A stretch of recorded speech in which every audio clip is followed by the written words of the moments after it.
Health and Wellness Center, and you are listening to Life with Jason Clemmons, DC. It's Friday night, February 2nd, and we're coming to you live from the Rock Health and Wellness Center studios and on 98.7 Walk by Faith Radio, 1420 AM Lubbock Christian Nation. I hope you guys have had a fantastic week. We sure have here at the Rock Health and Wellness Center, and we hope that it's going good for you, just like it's going good for us. So we're going to have a little bit of different show tonight. We're gonna we're gonna study tonight, and that's something that I've been wanting to do all week. I knew I had some free time. We got into some stuff. I did my continuing education last week on the weekend, and I got up here this morning. I had to get up here early to get some paperwork done, and then Leslie and I worked out. And when I was headed to the house to take a shower and get some breakfast and then get ready for work, I said, "Hey, what do I have to do this weekend?" And she's like, "I don't think you have anything on your schedule." And I was like, "Great," because man, I've been wanting to do some studying. I've been wanting to get into some stuff and do some studying and see if I could um, learn some stuff. Really, that's what I was wanting to do. And so I've been thinking about that all afternoon, about what we could do with the show, what we could do um, with how, when I could get started with all this studying stuff. And so I thought, why not just do them both at the same time? Um, because it's Groundhog Day today, right? I mean, why not repeat? We don't want to have Groundhog Day again. And that's kind of what this show is kind of getting to, because when you run through 5 months full of health, you've kind of covered a lot of stuff. And so, it all goes back to the same thing: eat well, move well, and think well, right? And so we've said it about 18 or 19 different ways that you can say all that stuff. So I just thought that was funny, that because we were reading about Groundhog Day at breakfast, and I thought, let's just do something completely different. Let's do something different on the show tonight. So we're just going to do something different. We're going to get into B vitamins, and we're going to break them down. And I've been wanting to have a review on B vitamins anyway for myself. And so I just thought, what a great thing to do. Is it'll be a different show.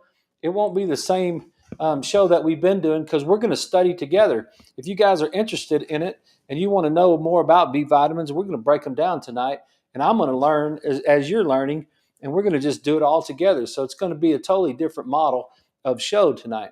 I hope you want to stick around. That'd be great. And if you guys catch it later in the weekend, maybe it'll give you some information that you didn't know. So that's what we're going to do. We're going to do that tonight, and we'll see how it goes. See if we can pull this off, having a live stream going on at the same time as we're having a radio show, and just see what happens. But it might give you a little bit of insight on how I study, and how I break things down, and how I try to gain some of the knowledge that I gain. And so we'll just see what happens. So, but first of all, I just want to get back to this groundhog thing. I was like, what is, Leslie said, hey, he didn't see his shadow, and so we're going to have an early spring, apparently. And I got to thinking about that while I was having breakfast, and I said, hey, what exactly is Groundhog Day? Like, where did that come from? And so I don't know if you guys know this, and this is just one thing we found that I don't know if it's real or it's not real, but it's an article that we found about Groundhog Day. Maybe you guys know it, but this Punxsutawney Phil, the renowned groundhog, has been predicting when winter will end since 1887. Says things are about to warm up. So apparently he didn't see his shadow, and an early spring is on the way. So I was like, what is that? He's gotten it right 30% of the time over the last 10 years, they say, which I don't know what random is. I don't know if you just toss a coin, you get 50-50, right? So I don't know exactly how good this old thing is, this little groundhog, but it goes back a long way. I was thinking, why did we start that? What was the whole idea behind that groundhog? And apparently it's about it's the middle of winter, literally, is kind of what this this biology professor at the University of Southern Maine said. Maybe guessing about the weather is an idiosyncratic way to keep us engaged, and maybe we're desperate for a sign that spring is coming. And dang well we are, because everybody's tired.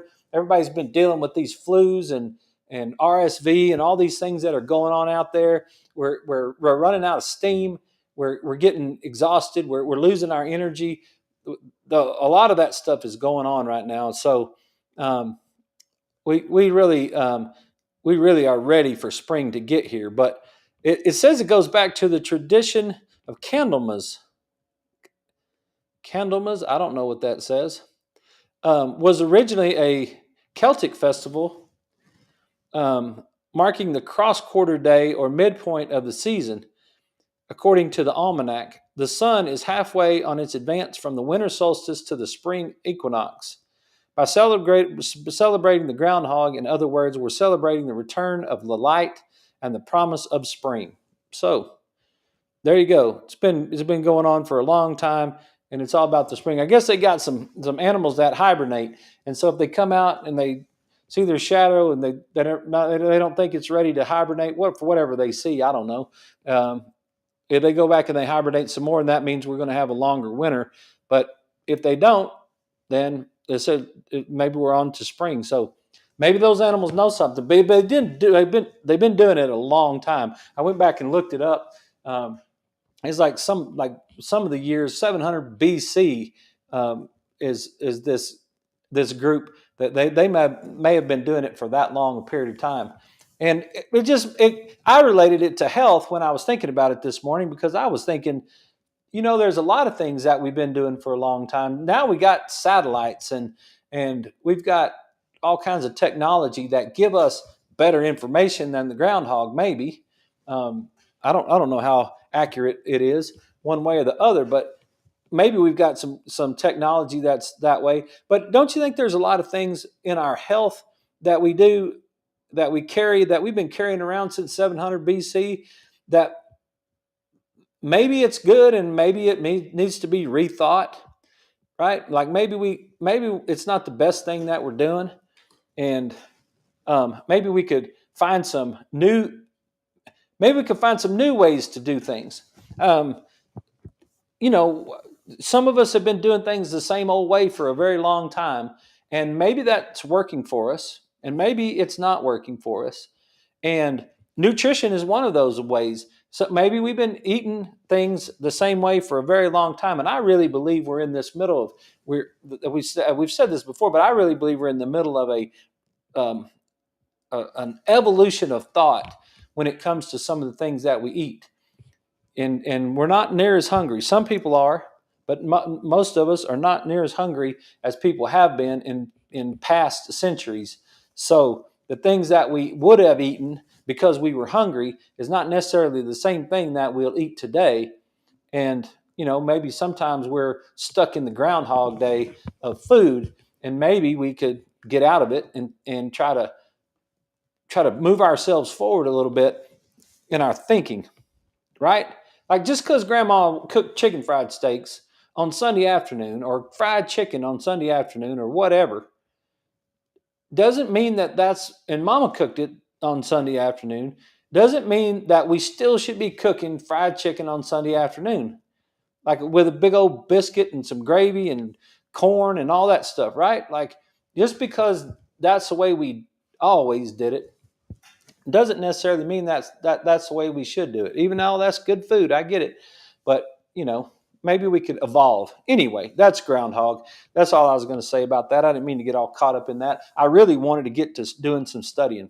So if you're just joining us on the show, I see some people that are joining us on social media. And one of the we're going to try something different tonight. We're actually going to do some studying. And I want to break down B vitamins. I've been wanting to go back and review. I got that review. I understand B vitamins to a certain extent. I understand the function of them generally. But every once in a while, I like to just deep dive back into something and really take a look at it and break it down and bring it back to the forefront of my memory to see what I've been missing and if there is something that I am missing. And so I've got some books. So when I study, I try to get my stuff together, and I got some very detailed books this book right here I've had since chiropractic school. I think it was in one of the classes that we had, but it was Biochemical and Physiological Aspects of Human Nutrition. And this is a tough book right here. Like it's a textbook, and it really gets it gets down to the molecular structures of things. It really gets down into the breaking down of things. So this one's kind of difficult to read. So, but I need that depth when I'm trying to get into when I'm trying to study like that. I need that type of depth. So that's where I usually will start. A lot of times now, I'll just start on the internet. I'll go to like a list. Like I've got about 6 or 8 tabs open right now, and I'll just go and I'll just start and say, hey, give me a list of vitamins. And I'll just say list of B vitamins, and then I'll always put the NIH and try to get to PubMed and all that sort of thing to try to get some decent, best I can stuff. And so I'll just start in like that. So I got that book, and that's my textbook for tonight. And then I've got another book that I've had. This is Medical Nutrition from Mars, 2nd edition. And this is a naturopathic physician and he does a really good job of breaking down all kinds of different vitamins and problems and all that sort of thing. So we're going to use his book as well. And then I've got a book here that is, the 2nd edition. It's called Nutritional Influences on Illness. This is Melvin Werbach, MD, and he's an MD from California. See, he was assistant clinical professor, School of Medicine, UCLA, Los Angeles, California.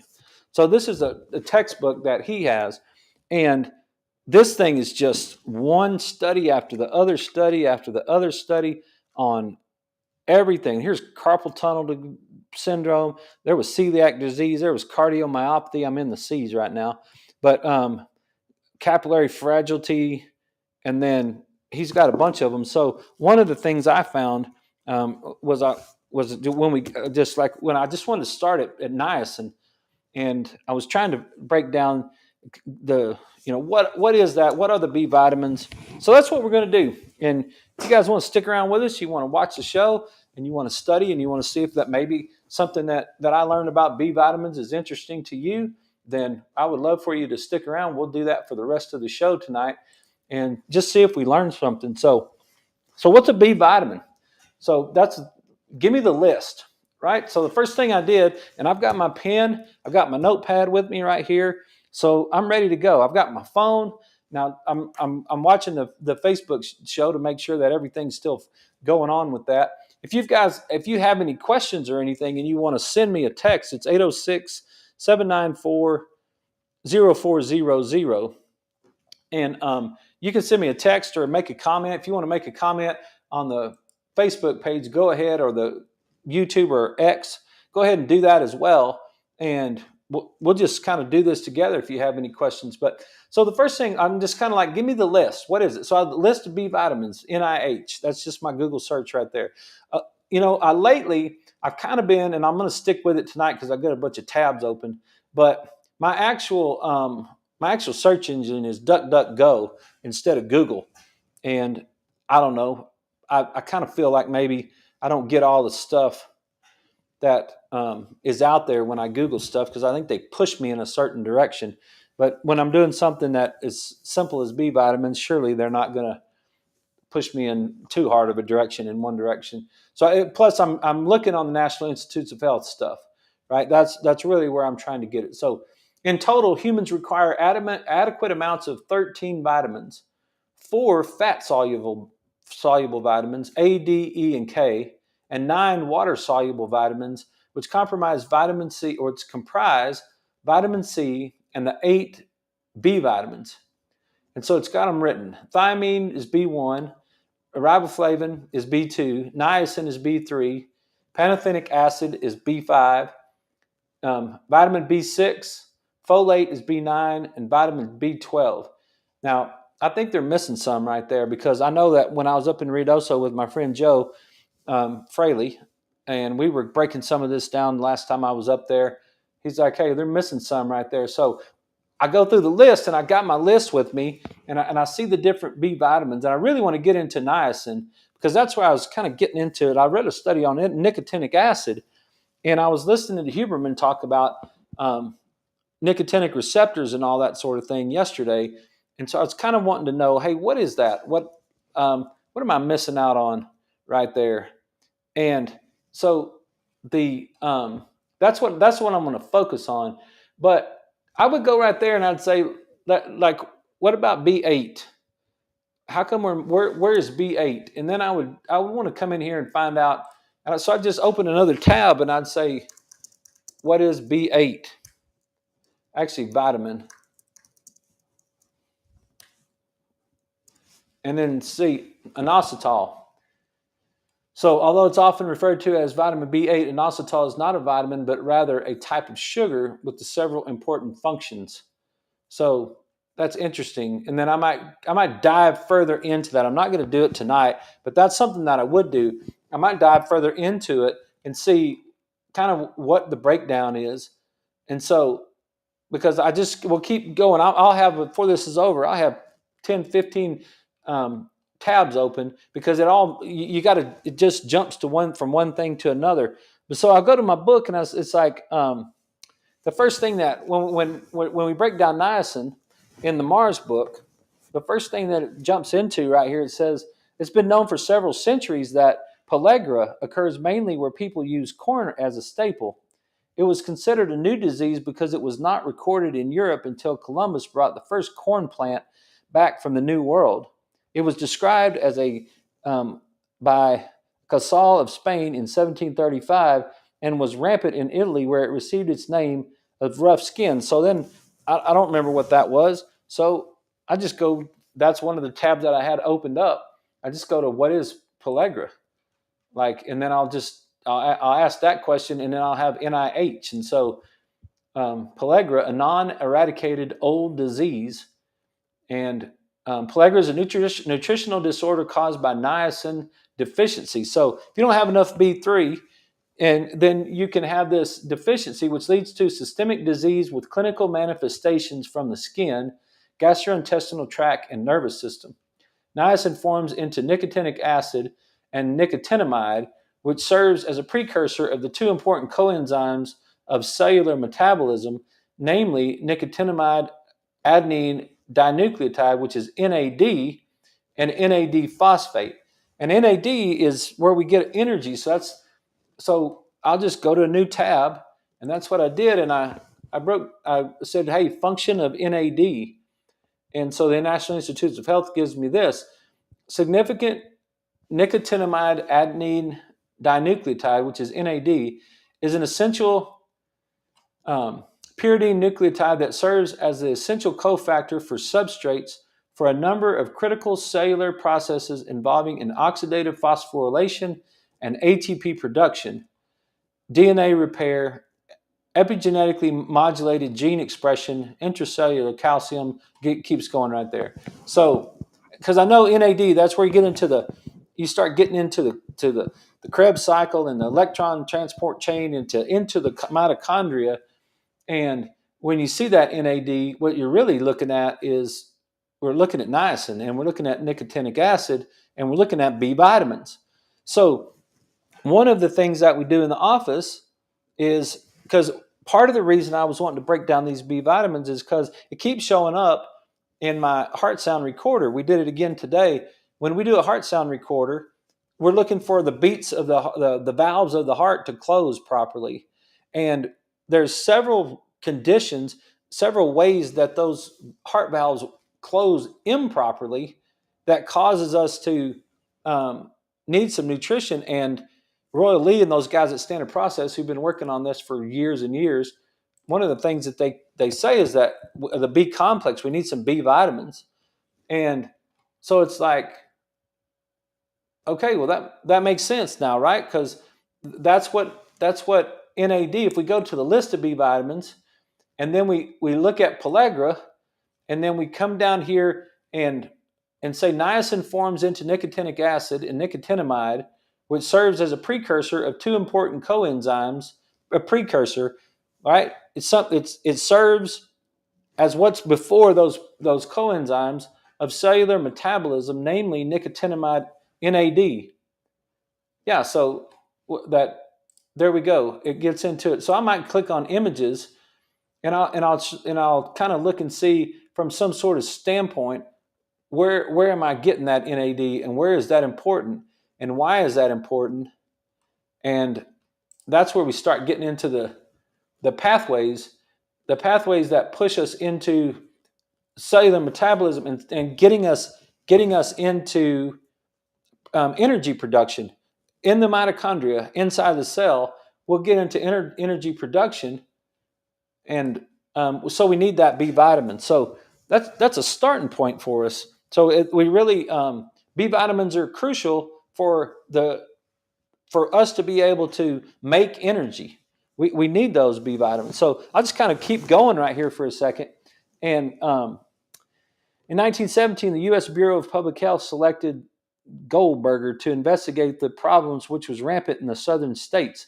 Most of the people who died were blacks whose diets were high in cornmeal. Goldberger did a number of studies. One in an orphanage of children who were afflicted with the disease. He supplemented the children's diet with meat, milk, and eggs, and they healed miraculously in a short while.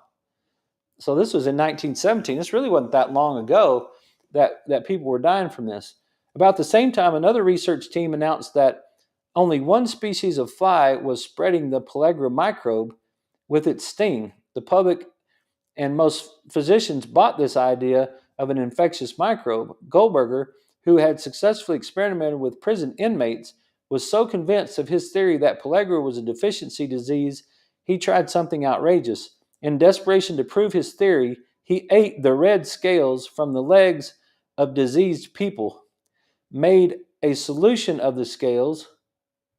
He ate the red scales from the legs of diseased people. That's gross. Made a solution of the scales and injected himself and his entire family. No one became ill. Even with this convincing evidence, it wasn't until 1937 when somebody demonstrated that nicotinic acid cured black tongue in dogs that niacin became a dietary essential. So that's pretty interesting that, like, why we got to that right there. Like, people used to, like, draw a double yellow line in the sand and say, man, come on. It's like, stop following that stupidness. It's not a fly bacteria that's causing that. It's a nutritional deficiency that's causing that. And I'll prove it to you. I'll just take the scales off of a dead person's leg and inject it in myself. And I'll prove it. No telling what he got. But the chemistry, niacin is extremely stable to heat, light, acid, alkali, oxidation. This is the only form that lowers cholesterol and causes vasodilation. So niacin, because that's one of the things that over the years that I've seen lots of studies that talked about how niacin is one of the things, which is B3, by the way, vitamin B3 is one of the things that will lower blood pressure. And so lowers your cholesterol and causes vasodilation. And if you increase if you dilate your blood vessels, then you'll decrease your blood pressure. Niacin is rapidly absorbed in the proximal small intestine by passive diffusion. Niacin can be synthesized from tryptophan with B1, B2, and B6 as essential cofactors. 60 milligrams of tryptophan yields 1 milligram of niacin. Lime makes the type of niacin found in corn more available. In Mexico, it has long been practiced to add lime to corn after it has been ground for tortillas. So lime releases it. So tryptophan will turn into niacin. So 60 milligrams of tryptophan. And so that would be a good question for us. Like, just right there quickly, sources of tryptophan. Because everybody thinks of turkey, right? That's the first thing that you think of is because tryptophan also makes you sleepy, right? So apparently, and it's also a precursor to serotonin, I believe. Tryptophan is an essential amino acid found mostly in animal products such as beef, lamb, pork, poultry, and dairy. as well as in nuts and seeds, whole grains, and legumes. So there's lots of places to get your tryptophan. And what depletes tryptophan in the body? Inadequate dietary protein intake can contribute to deficiency of tryptophan.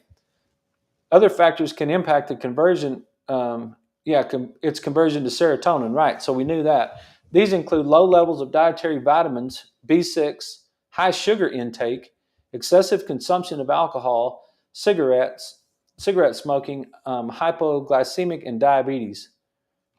So that's a tryptophan. So you can make that, can get it to into niacin. So niacin is involved in the production of NAD required for the redox reaction in glycolysis and in the Krebs cycle during oxidative phosphorylation. So then in the Krebs cycle, that's where we're talking about making that energy, right? You've got the Krebs cycle, you got the electron transport chain, you got the mitochondria. This is where we're making ATP, and we need our B vitamins in order to have energy. That would make sense to the valve. That makes sense to the heart valve right there. So if the heart valve wasn't able to create enough energy, it might not close properly. And then when we had it on the heart sound recorder, we might get a wave or a split sound or a weak valve closure. So, hey, we're going to take a break right now. Hope you guys are enjoying this. We'll be back right after these messages with Life with Jason Clemmons, DC.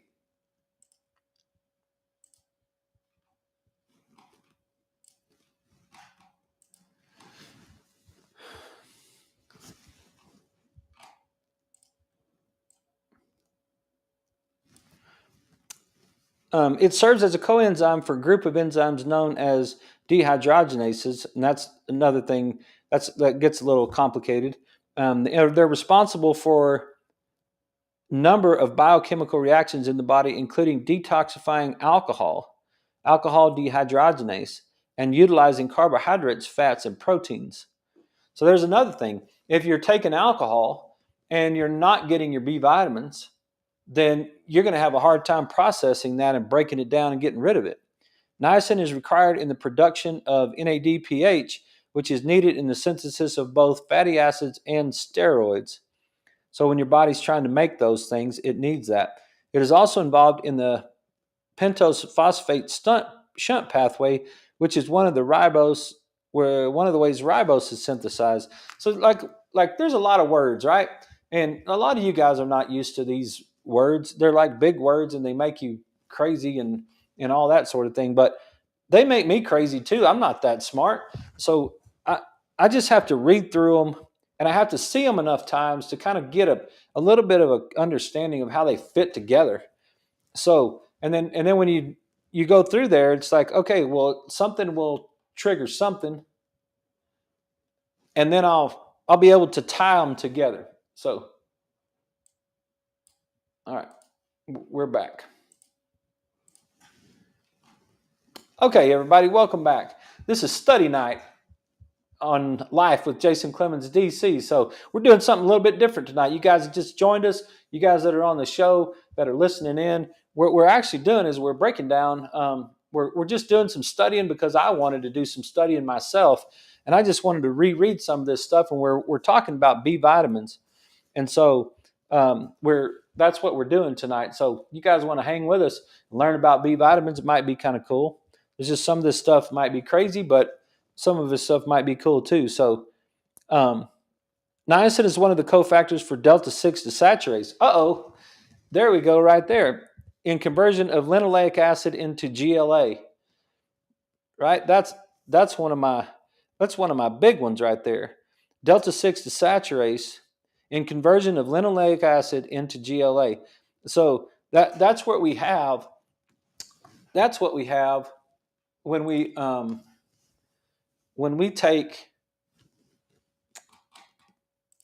omega-6 fatty acids. And I had no idea that that's what that was going to say. I didn't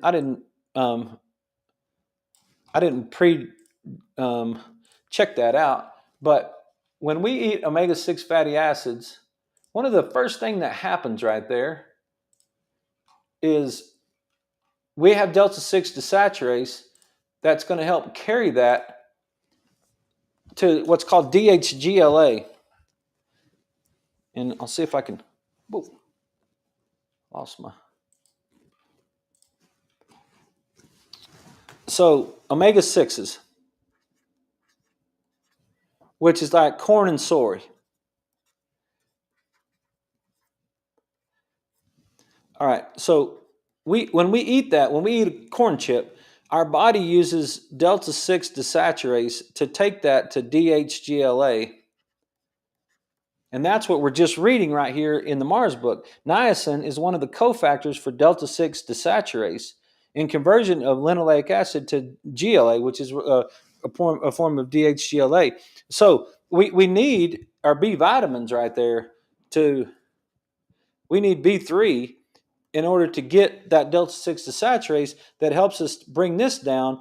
And then we're going to kick this over to a prostaglandin, a PGE3, I believe. It's an odd number prostaglandin, which is anti-inflammatory.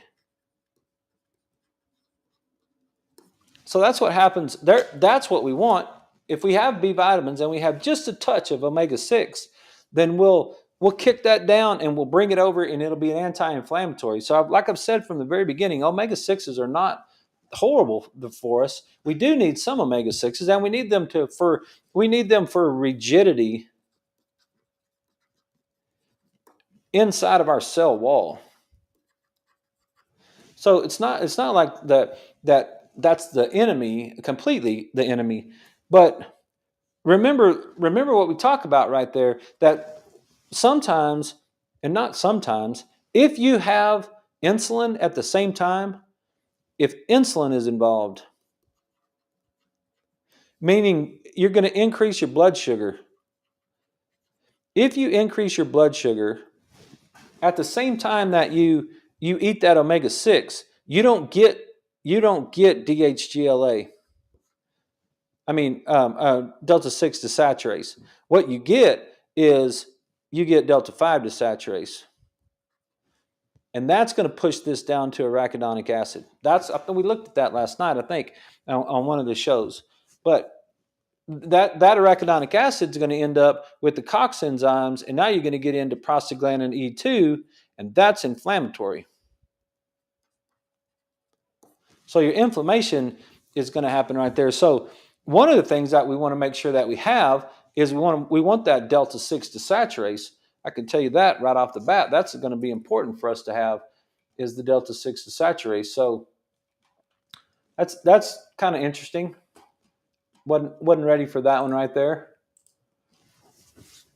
Requirements. The RDA says 13 milligrams to 18 milligrams a day. Pregnancy and lactation is 15 to 18 milligrams. Sources. Best source of niacin.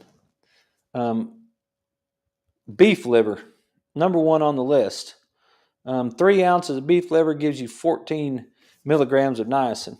So if you're eating your beef liver, that's good. Tuna, chicken, light meat, kidney, beef kidney, swordfish, salmon, halibut, peanuts. Now remember, peanuts are high in omega 6s. So when I'm going through a source like this, one of the things that I'll do is I'm like, look, there's some things I'm not going to eat. Probably not going to eat beef liver. I'm not really I ate it one time. One time my dad and I took a load of hay all the way from Roswell, New Mexico to Talco, Texas to take it to my grandpa. And we got there in the middle of the night, and my grandmother, I love that lady to death. My grandmother stayed up and had supper for us when we got there. And what she had for us was liver and onions. Yeah, she had liver and onions. We drove, I don't know how many hours that is from Roswell. It's a long way. It's 3 hours from here to Roswell, and it's probably 8 hours. So it was 11 to 12 hours, and man, I was hungry. And I just knew Granny was going to have something to eat when we got to Talco. And when we got there, she had liver and onions, and I was like, whew, I had to make a choice right there. I had to decide whether or not I was going to eat or I was not going to eat. And so I did eat a little bit of that liver that night. I remember that. And apparently I did a good job of getting some B vitamins in it right there. So yeah. Anyway, peanuts are on the list, and a quarter cup of peanuts gives you 6.2 milligrams of niacin. But peanuts are also going to give you high levels of omega-6s, so I'd probably skip that one right there. Chicken livers, I'm not going to eat that. Cod, yeah. Brown rice, sunflower seeds, nope. Sunflower seeds, almonds, yes. Flour, whole wheat, no, I'm not going to do that.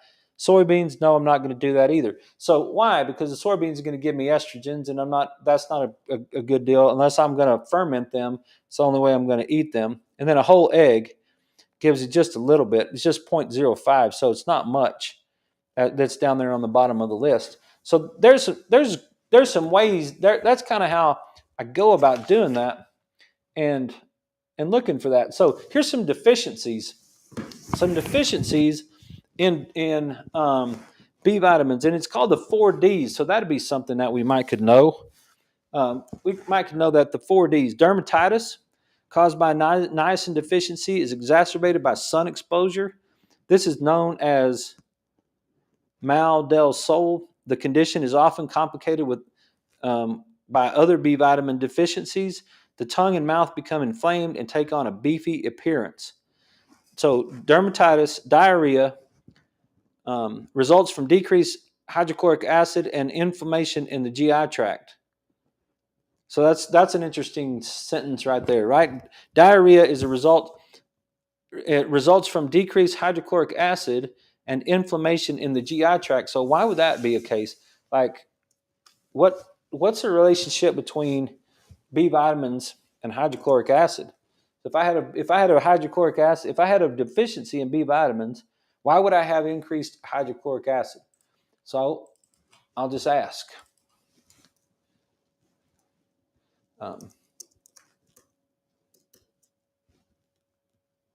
Let's see.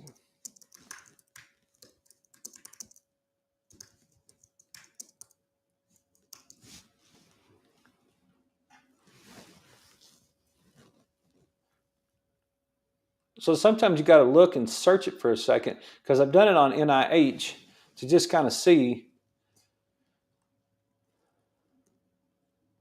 mealtime supplementation with HCl.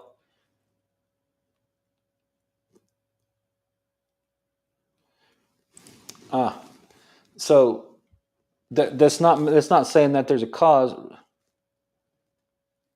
Diarrhea results from a decreased HCl and inflammation in the tract, and so that's saying the reason that I'm with the low HCl, so you lose the hydrochloric acid in your stomach, and that's going to cause you not to be able to digest the B vitamins. So when you're low on hydrochloric acid, and you see how this all just wraps itself back around to the health.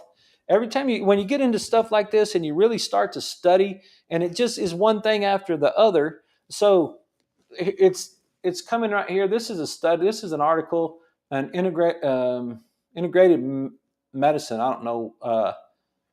It's well established that the inadequate intake of key nutrients can lead to nutrition deficiency related phenomenon.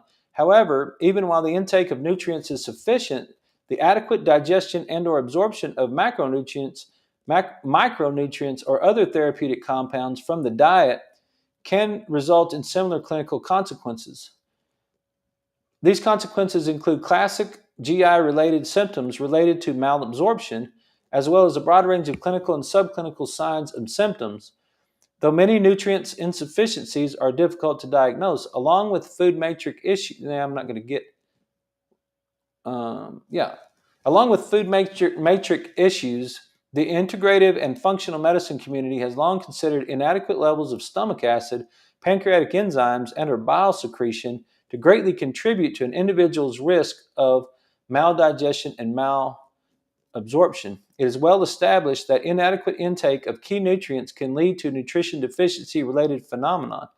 However, when the intake of nutrients is sufficient, the inadequate digestion and or absorption of macronutrients or other therapeutic compounds from the diet. So there you go. There's something that's how I would put it together. We got diarrhea results from the decreased hydrochloric acid and inflammation in the gut tract. Well, we understand inflammation. We understand inflammation from a 6:3 ratio standpoint. We understand inflammation from a sugar standpoint. But now we got it. But that's something to really think about. So what are you doing with a proton pump inhibitor? a proton pump inhibitor, and we're going to break it down because Dr. Murphy last weekend in my continuing education stuff, he was talking. They were really negative about that because of the neurotransmitter that gets inhibited from the proton pump inhibitor. So when we decrease acid, and I've learned that since the first day I was in chiropractic school, that acid reflux is not a problem with too much acid in your stomach. Acid reflux is a problem with not enough acid in your stomach. And when you don't have, so the first thing we do, because remember that I've told you guys that before. My daddy was a Rolaids guy, and my granddaddy was a Tums guy. And when I got to be in my 20s and 30s, I had to try to decide which one I was going to do. So, because it just passed on, right? Like you just passed it on. Grandpa was a Mercury guy, and then Dad was a Ford guy, and so I had to decide: was I going to be blasphemous and buy a Chevrolet? Like, is that crazy? Or am I going to just buy a Ford because my Uncle John was a Ford guy, and so what was I going to do, right? That's kind of what we do with nutrition. Like, was it going to be Tums or Rolaids? Well, I chose Rolaids because that's what my dad did. He took Rolaids, but I never one time thought to myself, do I have some sort of hydrochloric acid problem in my stomach? What is going on with me, and why exactly do I have acid reflux? And I never thought about that. Well, let me tell you, when you take those things, if you take any of those, the Prilosec and Nexium and all that garbage that stops the acid in your stomach, you're going to start to get malabsorption. You're going to start to lose the ability to absorb your vitamins. And then on the other end of that, you're going to start to have all kinds of issues that go downstream from that. Right? That doesn't even make any sense. But that's not the culture that we live in. That's not the idea that we always like we're raised up with nowadays, right? It's like I think maybe it's getting better, but that is something that we might consider. We could think about it and say, hey, look, I need to watch out for that because I don't want to decrease my stomach acid and lose my vitamins. Because if I don't get enough stomach acid, and that's right here from, that was right there on the, it's well established as inadequate intake of key nutrients can lead to nutrition deficiency, right? So these consequences include classic GI-related symptoms related to malabsorption, as well as a broad range of clinical and subclinical signs and symptoms through many nutrients insufficiencies. A variety of different methods can be used to measure gastric acid production and stomach pH. Therefore, a variety of different cutoff points have been used to determine whether or not you've got enough or not. So, inadequate levels of stomach acid, regardless of the root cause, can result in many nutritional and digestive issues. For instance, a reduction in gastric acid secretion prevents adequate denaturing of folded proteins, resulting in poor protein digestion and increased food allergenicity. Activation of pepsid from pepsinogen is greatest at pH of 2 or less, and its protease activity is optimal at a pH of 1.8. So you get down there in an acidic environment, right? A low acid environment is linked to the reduced absorption of key macronutrients such as calcium, iron, folic acid, vitamin B6, and B12. Also, since gastric acid helps to eliminate harmful ingested microorganisms and hinders bacterial overgrowth in the stomach and small bowel, low stomach acid can increase the risk for small intestinal bacterial overgrowth, SIBO. I've actually had a patient with SIBO, and when we did her omega-6-3 ratio, it was 85-1. So think about that. And that's what I wanted to know. What is going on with this child? Why is she not absorbing her omega-6 or omega-3s with fish oil? Why is she at an 85-1 level? Because she's not absorbing it. So I had to do some research and try to figure out what was going on with her that caused that. And I got in with I got on the internet or actually talked to someone here in town that got me in touch with Kenneth Brown, who's a gastroenterologist in Dallas, and he's got some supplement stuff that he puts together that did wonders for this girl. So we got that bacterial overgrowth that was in the small intestine. So there's another thing right there. If we decrease the acid in our stomach, now we're gonna allow the bacteria that's not supposed to be that's supposed to be burned off. We're supposed to get that burned off, and it doesn't burn itself off in the stomach. So what happens to it? It goes into the small intestine. And now we've got bacteria that was never supposed to be in the small intestine in the first place, in the small intestine. And now we start really having some absorption problem because the bacteria eats the food, not us. So it takes the food and starts stealing from us, and then we can get into a problem. But I want to go back right here because this is an interesting sentence. For instance, a reduction in gastric acid secretion prevents adequate denaturing of folded proteins, resulting in poor protein digestion and increased food allergenicity. And I'm going to click on that and see the role of protein digestibility and antacids on food allergy outcomes. So let's see what that article says. So I'll just go to the next one. A role of protein digestibility and antacid on food allergy outcomes. And we'll just read the abstract right here. Digestion assays with simulated gastric fluid have been introduced for characterization of food proteins to imitate the effect of stomach proteolysis breakdown on dietary compounds. By using these tests, dietary proteins can be categorized as digestive resistant class 1, true allergen triggering direct or oral sensitization, or as liable class 2 allergens non-sensitizing. The result of these digestive assays mirrors situations of intact gastric alterations in the gastric milieu are frequently experienced during a lifetime of either physiological in the very young and the elderly, or as a result of gastrointestinal pathologies. I'm trying to get to what it says about allergies. Acid suppression medications are frequently used for the treatment of dyspeptic disorders. By increasing the gastric pH, they interfere substantially with the digestive function of the stomach, leading to the persistence of liable food protein during gastric transition. Indeed, both murine and human studies reveal that anti-ulcer medications increase the risk of food allergy induction. Yeah, all of a sudden all my patients have food allergies.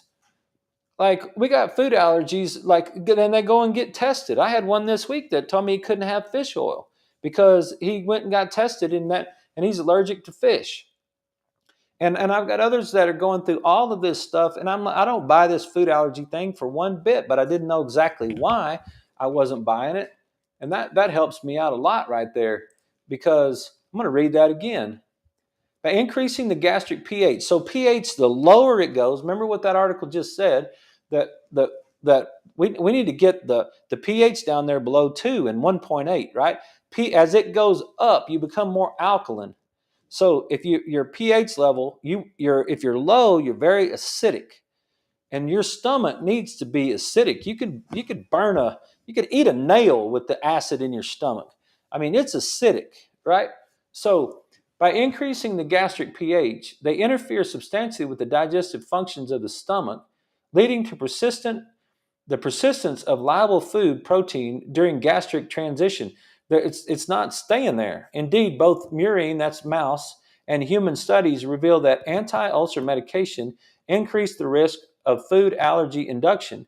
Gastric digestion substantially decreases the potential of food proteins to bind IgE, which increase the threshold dose of allergens required to elicit symptoms in the patient with food allergy.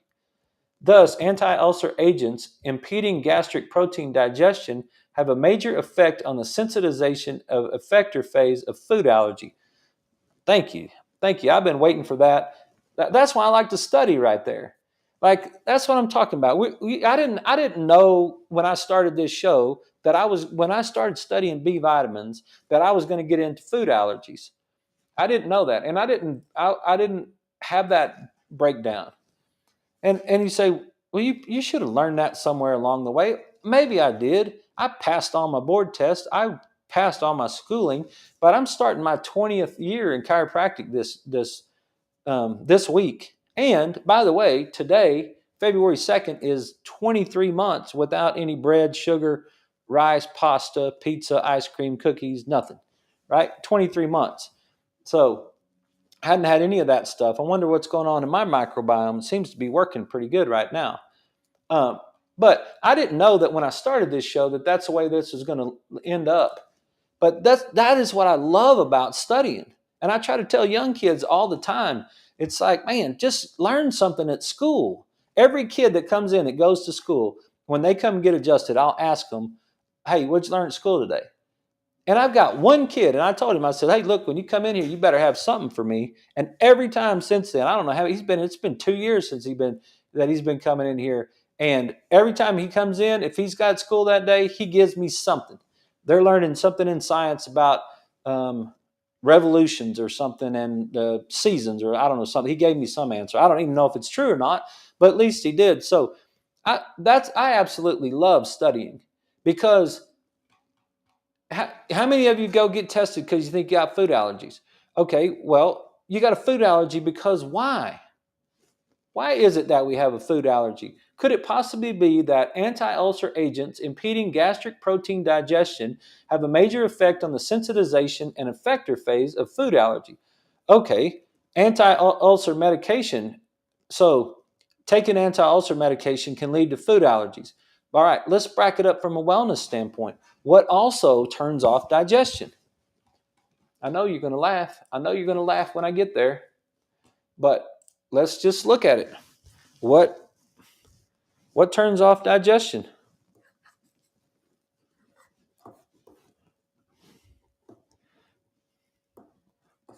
Up and to the right, over to the left, right? Nope, we didn't get that over to the left part. We got stuck up in the right, on the right side. What did we get? We got the stress response. What does the stress response do to everything below the brain? The stress response turns it off. What's the first thing that it turns off? Digestion. Remember, immune system, reproductive system, and posture. Those are right off the bat, the things that it turns off. Well, it turns off digestion. So if you turn off your digestion, what do you do to your HCl? You decrease your HCl. Now you fill it up with a bunch of sugar food and all of this stuff that you can't eat. And so what happens to it? It doesn't break down properly. But if you decrease your HCl, then we've just discovered that your pH is going to go up. And when your pH goes up, you're going to end up with bacteria in your bowel. And what else is going to go on? You're not going to absorb your nutrients, and you're going to end up with a food allergy. And you're going to go to the doctor, and they're going to prick your skin, and they're going to tell you that you're allergic to walnuts, and you're allergic to eggs, and you're allergic to all the rest of these things, right? But they're never going to tell you why you were allergic to them. They're just going to tell you that you're allergic to them because the test said that you were allergic to them, right? And then, but we know right now, you're smarter. If you stuck around with me tonight, you are learning stuff. Man, I'm telling you.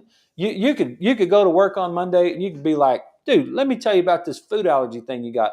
Have you ever thought that maybe you need to increase your stomach acid and eat some okra? That's one of the things you can do. Not fried okra. Slice it up, put a little olive oil on it, put it in the oven and bake it. Eat some okra. It's got pepsin in it. It helps increases your stomach digestive tract. Yeah. Sorry, I missed the show. We'll see you guys tomorrow night. I can't hit my marks on that. I'm going to stay on the internet for just a second. But yeah, I can't hear when my show's over. So I missed it right there. But yeah, there you go right there. It's like, look, if you're dealing with food allergies, maybe you should ask your doctor, why exactly do I have food allergies? That might be an interesting way. And what could you do? Maybe one thing you could do is increase your stomach acid. And how could you increase your stomach acid? You could do it through food or supplementation. We have some stuff called Zypan, and Zypan in the office is to help increase HCl, hydrochloric acid, in the stomach. That's one thing you could do from a supplement standpoint. And then the other thing you could do is get your brain to function properly so that your right hemisphere kicks over to the left, which now decreases your stress response, which gives you a better chance to get your digestion working like it's supposed to. I know you didn't know that's what we were going to end up with, but that just was awesome right there. I hope you guys enjoyed that. I hope you guys had maybe learned something. I know I learned something. I didn't mean to learn it, but I learned it, and I'm excited that I learned it, and it helps me. It's going to help me be a better doctor because now I got a better answer for why people that come in with food allergies, maybe we need to get them some stomach acid and get their nutrients going like it's supposed to. Hope you guys have a great night. I'm going to go to the baseball first pitch dinner right now. So I got to get on the road. I hope you guys have a great night. Hope you guys have a great weekend, and we will see you guys